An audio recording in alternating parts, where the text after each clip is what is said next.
Last video में हमने electric field lines की ड्राइंग और उसके प्रॉपर्टीज़ को देखा था। आज हम लोग उसी इलेक्ट्रिक फील्ड में एक बार इलेक्ट्रिक डाइपोल को प्लेस करके देखते हैं कि क्या होता है। अभी हम लोग यूनिफॉर्म इलेक्ट्रिक फील्ड में ही इलेक्ट्रिक डाइपोल को प्लेस करेंगे और रिजल्ट को देखने की कोशिश करेंगे।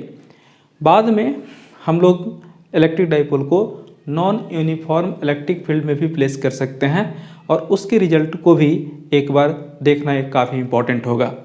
तो फिलहाल electric dipole inside uniform electric field की बात कर रहे हैं।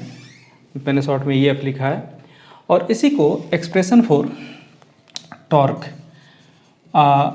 Acting on an electric dipole inside uniform electric field भी कहा जाता है। ध्यान रखें, यहाँ पर इलेक्ट्रिक फील्ड हमने यूनिफॉर्म रखा है। सबसे पहले यूनिफॉर्म इलेक्ट्रिक फील्ड को रिप्रेजेंट करने का तरीका क्या है। जब फील्ड लाइन की ड्राइंग मैंने बताया था तो वहाँ पर बड़ी स्पष्ट रूप में बोला था कि जो फील्ड लाइंस होने चाहिए वो पैरेलल और साथ ही साथ इक्वी डिस्टेंट भी होने चाहिए।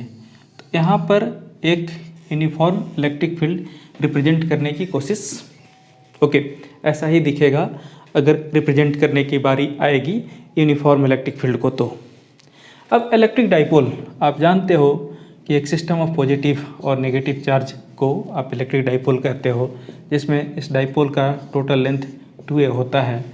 चार्जेज मैग्नीट्यूड में इक्वल होते हैं और तब electric dipole moment 2a × q होता है। आप इस बात को याद रखना कि electric dipole moment P = 2a × q होगा। इस डाइपोल को एक ओरिएंटेशन पे, एक एंगल पे हम यहाँ पर प्लेस कर देते हैं। अगर हम ऐसा डाइपोल को प्लेस करें, पॉजिटिव यहाँ और नेगेटिव यहाँ, एंगल दिखाने की कोशिश की है। इलेक्ट्रिक फील्ड E है और यहाँ पे चार्ज Q है। बाय डेफिनेशन आपने देखा था कि अगर F/Q करते हैं तो E के बराबर होता है, यानी F = Q × E, यानी इस +Q चार्ज पे एक फोर्स लगेगा, वो कितना लगेगा, Q × E। अब डायरेक्शन की बात करें, याद रखेंगे कि पॉजिटिव चार्ज पे इलेक्ट्रिक फोर्स का डायरेक्शन इलेक्ट्रिक फील्ड के अलोंग होगा। पॉजिटिव चार्ज पे इलेक्ट्रिक फोर्स का डायरेक्शन इलेक्ट्रिक फील्ड के अलोंग होगा। और तब तो साफ है कि अगर नेगेटिव चार्ज की बात करें तो force opposite to the electric field होगा, और चूँकि चार्ज उतना ही है, इलेक्ट्रिक फील्ड यूनिफॉर्म है, तो F/Q × E होगा। अक्सर मैंने पॉजिटिव चार्ज को 1 और नेगेटिव चार्ज को 2 माना है इस सिस्टम में, तो हम यहाँ पर भी रिप्रेजेंट करने के लिए F1 = बोल देते हैं और यहाँ पर F2 = बोल देते हैं। अब यहाँ पर इसी चीज़ को हम लोग थोड़ा सा कंटेंट लिख लेते हैं। अक्सर आपने देखा होगा कि संस्कृत, इंग्लिश वगैरह के एग्ज़ाम में एक पिक्चर दे देता है और उसके ऊपर आपको स्टोरी लिखनी होती है। तो मान लीजिए उसी तरह का ये पिक्चर हमको मिला हुआ है और उस पर स्टोरी लिखनी है, तो कहाँ तक और किन बातों को लिख सकते हैं सबसे पहले देख करके। तो ये तो लिख ही सकते हैं ना कि इलेक्ट्रिक फोर्स ऑन +Q, ये आपको F1 = Q × E, और यही इलेक्ट्रिक फोर्स ऑन क्या -Q, F2 = भी मैग्नीट्यूड में Q × E। अगर आप यहाँ से नेट इलेक्ट्रिक फोर्स निकालना चाहते हैं, नेट इलेक्ट्रिक फोर्स, तो net electric force acting on, individual charges की बात नहीं होगी, ऑन इलेक्ट्रिक डाइपोल, तो वैसे केस में आप क्या लिख पाएंगे, Fnet vector = F1 + F2 vector. लेकिन यहाँ पर साफ दिख रहा है कि दोनों फोर्सेस अपोजिट हैं, तो ये वेक्टर ना लिख करके हम सीधे एक काम कर लें, यहाँ पर माइनस दे दे तब भी चलेगा, अपोजिट है ना। cos 180 हो जाएगा a² + b² + 2ab cos 180 -1, तो फाइनली आपके पास ये रिजल्ट आ गया। वैल्यू अगर पुट कर लें तो वैल्यू पुट करने के बाद से F1 भी QE मैग्नीट्यूड में और F2 भी QE, हाँ तो रिजल्ट हमको 0 मिल गया। ओके, तो साफ दिख रहा है कि अगर आप एक इलेक्ट्रिक डाइपोल को inside uniform electric field place करेंगे तो वैसे हालत में net electric force acting on the dipole 0 होगा। ओके, अब यहाँ से एक और बात कर लें कि as no external force is acting on the system will not translate, मतलब ट्रांसलेशनल मोशन नहीं होगा। ट्रांसलेशन मतलब यहाँ पर लीनियर मोशन नहीं होगा। ओके, तो लीनियर मोशन की गुंजाइश नहीं है, लेकिन इसके बावजूद आप देख रहे हो कि सिस्टम पे two equal and opposite forces दो एंड पे काम कर रहे हैं। मान लो ऐसे इस पे एक फोर्स इधर काम कर रहा है और एक फोर्स अपोजिट काम कर रहा है, तो वैसे केस में ये रोटेट करेगा। और अगर इसकी रोटेशन हो रही है तो डेफिनेट है कि वहाँ एक क्वांटिटी लाजमी है कि होगा, और वो क्वांटिटी क्या है? वो क्वांटिटी क्या है? जहाँ रोटेशन वहाँ टॉर्क, जहाँ लीनियर मोशन वहाँ फोर्स, और जहाँ रोटेशन वहाँ पर टॉर्क। तो इसका मतलब यहाँ पर एक टॉर्क काम करेगा और उस टॉर्क का एक्सप्रेशन आपको निकालना है। तो टॉर्क का एक्सप्रेशन निकालने के लिए आप करेंगे क्या? तो सबसे पहले टॉर्क के फॉर्मूले पे चले आते हैं। तो टॉर्क इज इक्वल टू हमेशा परपेंडिकुलर डिस्टेंस इनटू फोर्स होता है।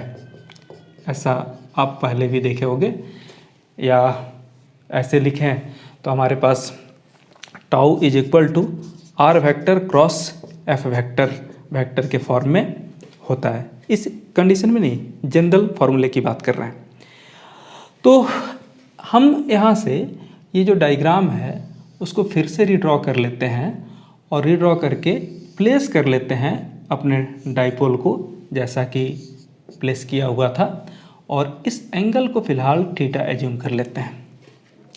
इधर लगने वाला जो फोर्स है ओके, वो आपके पास Q इंटू ई, और इधर भी लगने वाला फोर्स आपके पास Q इंटू ई ही है।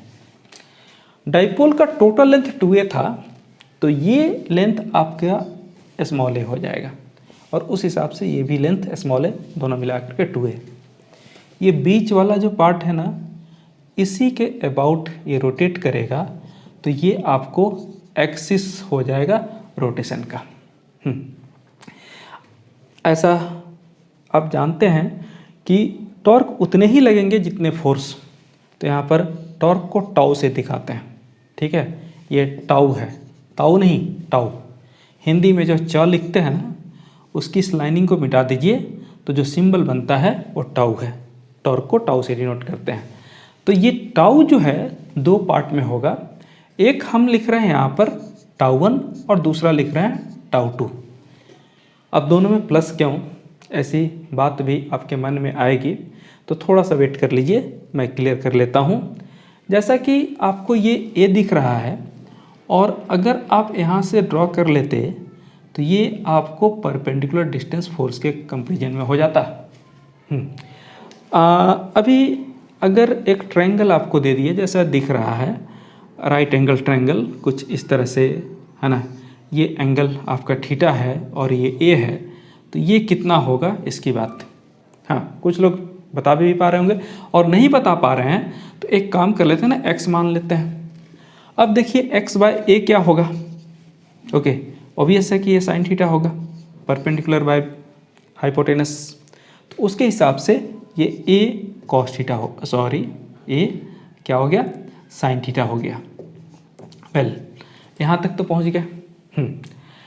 अगर आप इस एंगल की बात करें तो ये भी एंगल आपको वर्टिकली अपोजिट थीटा ही मिलेगा, और अब इसको अगर ज्वाइन कर लें तो यहाँ पर ये जो परपेंडिकुलर डिस्टेंस है ये भी ए साइन थीटा होगा।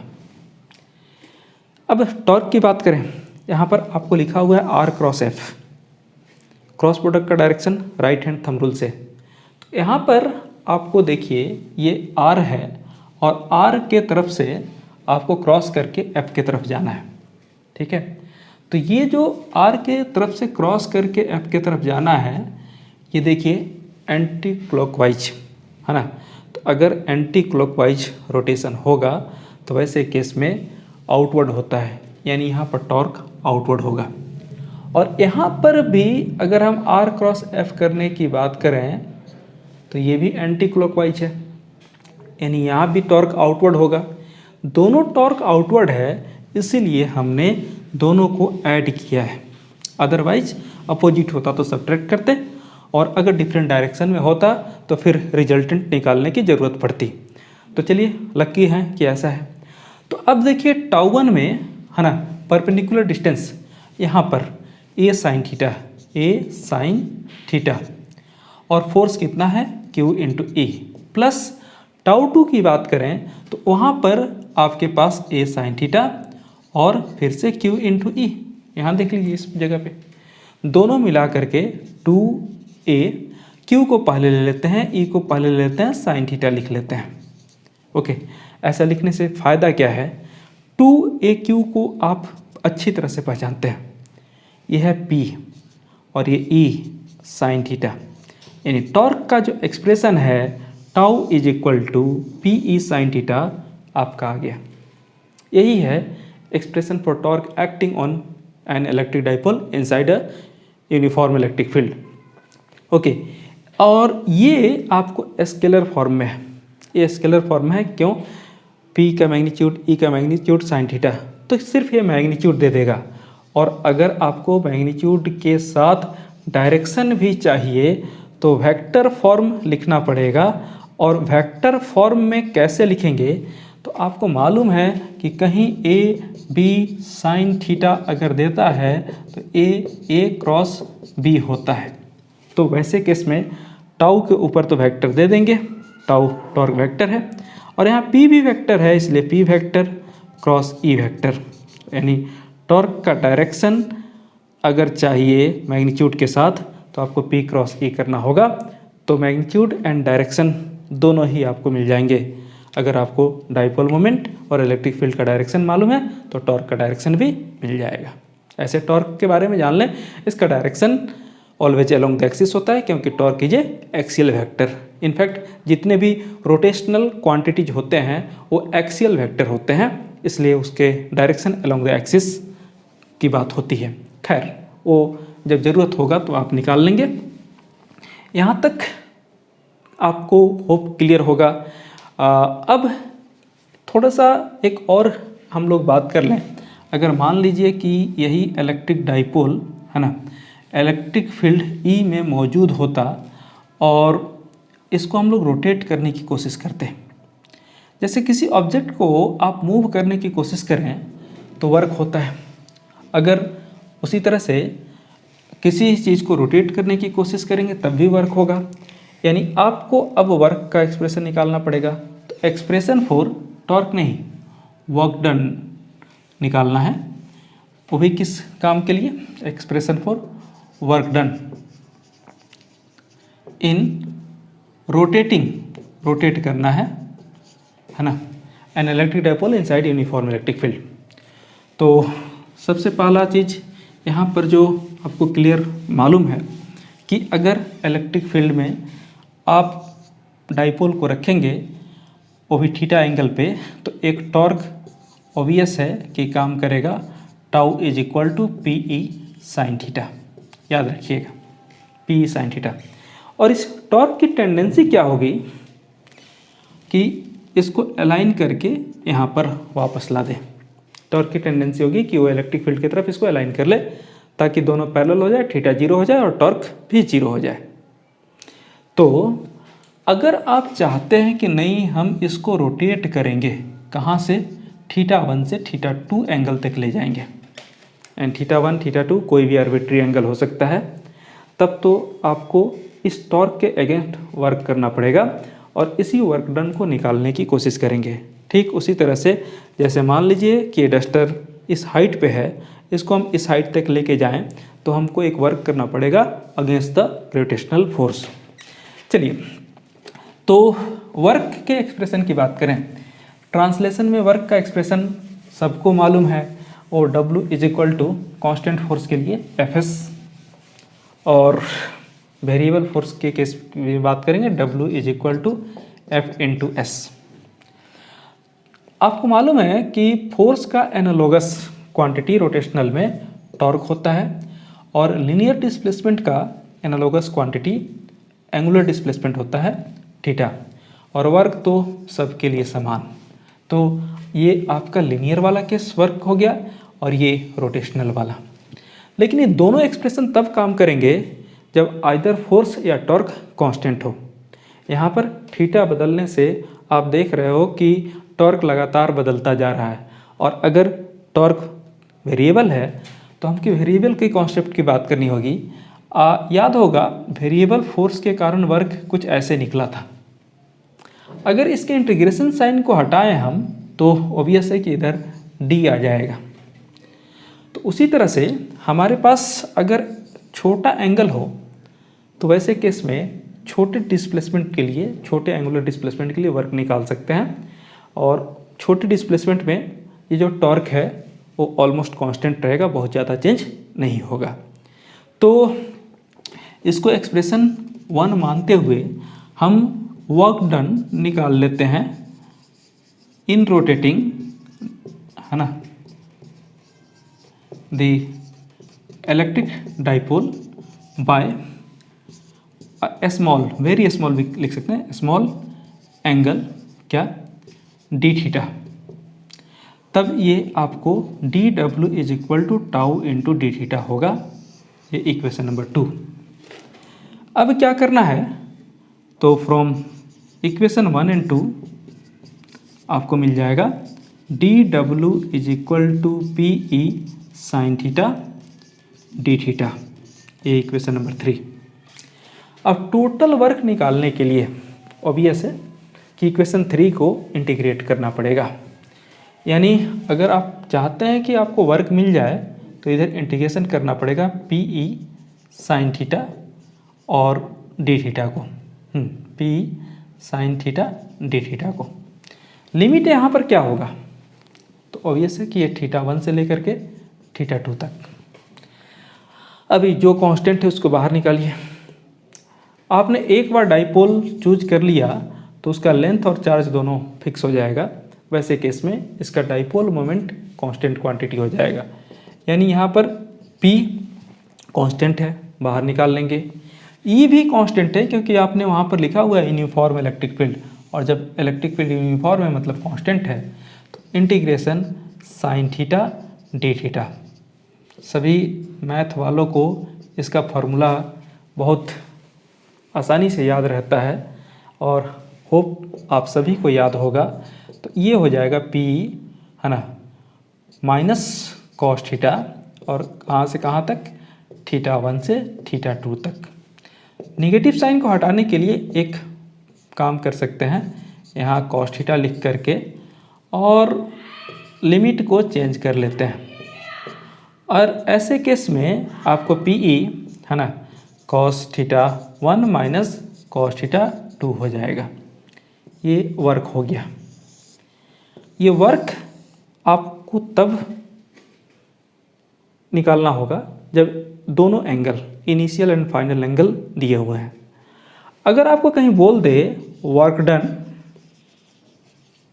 In rotating electric dipole bye angle theta, तो वैसे केस में एक काम कीजिएगा, थीटा 1 को 0 और थीटा 2 को थीटा प्लेस कर दीजिएगा। कॉस 0 1 हो जाएगा, तो डब्लू थीटा का एक्सप्रेशन यहाँ से P E cos 0 1 minus cos theta 2 मतलब थीटा, ये हो जाएगा। तो ये वर्क डन का एक्सप्रेशन आ गया। ओके, तो आपने टॉर्क का एक्सप्रेशन निकाल लिया, वर्क का एक्सप्रेशन निकाल लिया। साथ ही साथ एक और एक्सप्रेशन की ज़रूरत होती है, वीडियो पॉज करके आप इसको नोट कर लेंगे, उसको भी निकाल लेते हैं हम लोग। तो एक और एक्सप्रेशन की ज़रूरत होती है, वो एक्सप्रेशन है expression for electric potential energy. ये इलेक्ट्रिक पोटेंशियल एनर्जी, देखिए हम यहाँ एक कॉन्सेप्ट यूज़ कर रहे हैं by definition, U is equal to डब्लू थीटा माइनस W90। ये बोलेंगे कि ये कॉन्सेप्ट कहाँ से आया, इसको क्यों यूज कर रहे हैं। तो होप आपको याद होगा, अगर हम किसी ऑब्जेक्ट को एक हाइट h1 से h2 तक लिफ्ट करते थे, है ना, तो उस केस में work done is equal to minus delta u. मतलब क्या है, आप लिखते थे minus u final minus u initial, यानी ये u initial minus u final होता था। ओके, इसी कॉन्सेप्ट पे यहाँ पर भी ओके हम मान रहे हैं कि एक हमारे पास फाइनल कहाँ पहुँचाने की बात हो रही है, 90। क्यों 90? तो टॉर्क जो होता है वो 90 पे मैक्सिमम होता है, ठीक उसी तरह से जैसे ग्रेविटेशनल पोटेंशियल एनर्जी सरफेस पे मैक्सिमम होता है। तो इस कंसेप्ट के आधार पे अगर आप यहाँ से पोटेंशियल एनर्जी निकालना चाहें तो डब्लू थीटा आप यहाँ पर पीई है ना 1 minus cos theta minus 1 minus PE है ना 1 माइनस कॉस 90, और मालूम है कि कॉस 90 जीरो हो जाएगा, तो ये PE minus PE cos theta और ये माइनस पीई हो जाएगा, p cancel minus PE cos theta. देखिए क्या कमाल की बात है कि पोटेंशियल एनर्जी को स्केलर होना है तो उसमें ऑटोमेटिकली कॉस आ गया, है ना, और टॉर्क को वेक्टर होना था तो वहाँ पर ऑटोमेटिकली साइन आया था।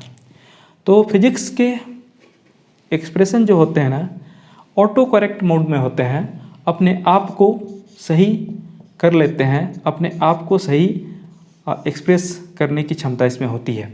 और अगर इसी को हम वेक्टर के फॉर्म में लिखना चाहें तो डॉट प्रोडक्ट होगा इलेक्ट्रिक फील्ड और इलेक्ट्रिक डाइपोल मोमेंट का, साथ में नेगेटिव साइन। हाँ, तो यहाँ पर हमने लगभग सब कुछ ऑब्टेन कर लिया। अब पूरे स्टडी को नोट करते जाएंगे। हम लोग चाहें तो थोड़ा सा समराइज कर लें, एक टेबुलर फॉर्म में लिख लें तो काफ़ी बेनिफिशियल रहेगा। और इसी के लिए हम लोग यहाँ पर एक काम करते हैं। सबसे पहले हम ओरिएंटेशन की बात करते हैं, किस ओरिएंटेशन में रखना है। ओके, तो चलिए इलेक्ट्रिक फील्ड हर केस में हमने ऐसा माना है कि इलेक्ट्रिक फील्ड हमारे पास इस तरह से है। अब हमारे पास डाइपोल रखने की जो बात है, एक बार डाइपोल हम लोग ऐसा करते हैं कि इस तरह से रखते हैं। ओके, इस केस में अगर हम टॉर्क की बात करें, टॉर्क का एक्सप्रेशन आपको tau is equal to PE sine theta आया था। थीटा इस केस में आपको दिखेगा 0 डिग्री, और थीटा 0 है तो टॉर्क 0 हो जाएगा। दूसरे केस में हम लोग एक काम करते हैं कि ऐसा रखते हैं, यानी थीटा यहाँ पर आपको 90 डिग्री हो गया। थीटा 90 के केस में कॉस 90 साइन 90 0, ऐसे केस में ये साइन 91, ऐसे केस में ये पी। और नेक्स्ट केस अगर हम देखें तो हम डाइपोल को कुछ ऐसा रख लेते हैं। ओके, यहाँ पर थीटा आपको 180 दिख रहा होगा और साइन 180 भी 0 होगा। तो टॉर्क हमने तीन स्पेशल ओरिएंटेशन में निकाल लिए। अब हम लोग वर्क की बात करेंगे। Work W is equal to PE, है ना, 1 माइनस कॉस थीटा। जब थीटा 0 होगा तो कॉस 0 1 होता है, 1 माइनस 1 यहाँ 0 हो जाएगा, तो वर्क यहाँ 0 हो जाएगा। थीटा 90 होगा तो कॉस 90 0 होता है, तो ये पीई हो जाएगा। और थीटा 180 होगा तो कॉस 180 -1 -1 2 हो जाएगा, यहाँ पर 2p हो जाएगा। चलिए वर्क भी निकाल लिया। अब आपके पास एक और है, वो है potential energy. U is equal to -PE और कॉस थीटा। तो थीटा 0 तो तो 1 होता है वैल्यू, इसलिए माइनस पी। थीटा 90 कॉस 90 0, यानी यहाँ पर है 0। और थीटा अगर 180 तो ऐसे केस में -1 यानी प्लस पी। ध्यान देंगे ये टॉर्क मिनिमम है, ये भी मिनिमम है और ये मैक्सिमम है। ठीक है, अगर हम बात करें यहाँ पर तो ये मिनिमम वैल्यू ऑफ वर्क है और ये मैक्सिमम वैल्यू ऑफ वर्क है। पोटेंशियल एनर्जी में ये मिनिमम वैल्यू है और ये मैक्सिमम वैल्यू है। याद रखेंगे कि जब पोटेंशियल एनर्जी मिनिमम हो तो इस कंडीशन को स्टेबल इक्विलिब्रियम कहते हैं, स्टेबल इक्विलिब्रियम कहते हैं। और जब पोटेंशियल एनर्जी मैक्सिमम हो तो इसको अनस्टेबल इक्विलिब्रियम कहते हैं। कभी कभी एंगल का वैल्यू नहीं दे करके सीधे टर्म यूज करता है स्टेबल और अनस्टेबल इक्विलिब्रियम। तो वैसे केस में आप याद रखेंगे किस कंडीशन में स्टेबल और किस केस में अनस्टेबल इक्विलिब्रियम होगा।